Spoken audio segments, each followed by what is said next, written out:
I have been sharing my story for years and never thought about posting it for others to read. Last night I had something unusual happen in addition to what has been happening over the course of about 20 years, so I decided to share with a friend at work who has not been a part of my stories in the past. He suggested I look up this website and post, so here I am.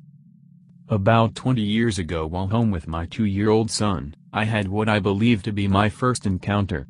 My son had walked into the kitchen where I was, and while I took 30 seconds to walk into the living room, upon my return he was standing on the counter. There were no chairs around the counter, as well as all of the cabinets were locked with a child safety device.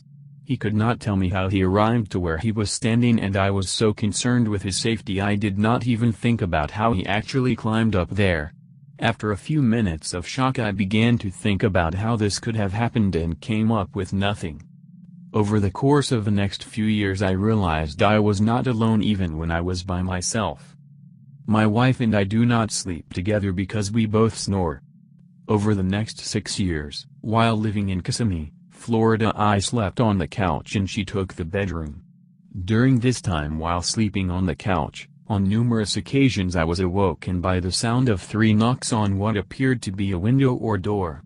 I cannot remember whether I opened the door or not on any occasion, but I do know that it was a very real and convincing knock that was always in rhythm and always only 3 knocks. A few times it had happened on consecutive nights, but nothing consistent. We then built a home in St. Cloud, Florida. The knocks did not stop, but I did have one of the most strangest things happen to me that I still cannot figure out. I woke up one morning, while sleeping by myself in my bedroom, and found a very deep cat-like scratch on the inner part of my thigh. Problem number 1 is that my bedroom door was locked, and problem number 2 is that I do not own a cat. I tried to reenact the scratch by using my own fingernails and failed to do so. The way I sleep would make it impossible for me to scratch myself like that, and even if I could, I tried to scratch myself to match the scratch. I woke up and could not even come close. The scratch that was left on my thigh was there for about 9 months. I showed a few friends, but in hindsight I should have taken a few pictures. It was unreal. After a few years I relocated with my job to Louisville, Kentucky, which is where I reside now. Once again the knocks came with me, and the latest occurred about 2 months ago, but last night I had something happen that trumps all of the above. While standing in my bathroom door in my bedroom last night and watching a Little League baseball game on ESPN, I witnessed my work desk I have in the bedroom lift up about 1 inch and then drop back to the floor. This happened 2 feet in front of me. I did not get scared or jump up and down, but instead stood there in disbelief. I then went to understand what could have caused this other than what has been historically following me around for the last 20 years.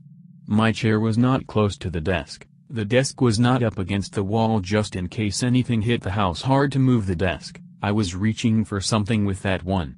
I then thought I did not see what I thought until I looked at the water bottle I had on my desk and it was still moving.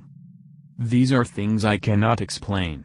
I am a very simple man who has been married for 26 years and have a great family. One son is a police officer, another just graduated college, and my youngest is 13 and a very smart young man. I have a great job and have been employed with them for the last 19 years in a prominent leadership position. I am not crazy and I go to church as much as possible and consider myself an educated man, but I cannot figure this out. I welcome any comments, questions and/or solutions to what I am dealing with. Thanks all.